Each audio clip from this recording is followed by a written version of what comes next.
Troisième venue à la plaine de jeux pour Billy. Le lieu offre un environnement non seulement inclusif mais aussi bienveillant, c'est ce qui plaît aux parents. Le fait que ce soit un projet inclusif, à la fois pour que tous les enfants puissent y avoir accès, même ceux qui ont éventuellement des handicaps, des difficultés, c'est vraiment chouette, mais même au sein du personnel, la vendeuse qui nous a servi, elle est sourde-muette. Et je trouve ça hyper chouette d'avoir des lieux comme ça qui permettent à tous les publics de s'épanouir. C'est important, je trouve, de sensibiliser les plus petits dès le plus jeune âge au fait que on n'est pas tous pareils, mais finalement c'est riche d'apprendre des autres. Les jeux et activités ont été adaptés à tous les enfants, une diversité qu'apprécie le père de Lilian. C'est l'originalité, les goûts de mon fils aussi. Donc mon fils adore les toboggans, ce toboggan-là est vraiment super. Et la particularité des jeux, la diversité des jeux, et puis la cause est très très belle aussi. Cette idée est née de l'initiative de Lou il y a 3 ans. Moi je m'appelle Lou, enfin maman Lou.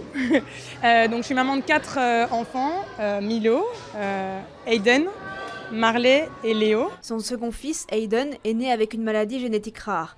Elle a voulu créer cet espace unique pour répondre aux besoins spécifiques de ses enfants. On a essayé de penser aux différentes problématiques ou difficultés qu'on pouvait rencontrer les enfants ou les personnes en situation de handicap, au niveau visuel, au niveau moteur, au niveau sensoriel, cognitif, etc. Donc en fait c'est plein de petits détails qui ont été pensés différemment.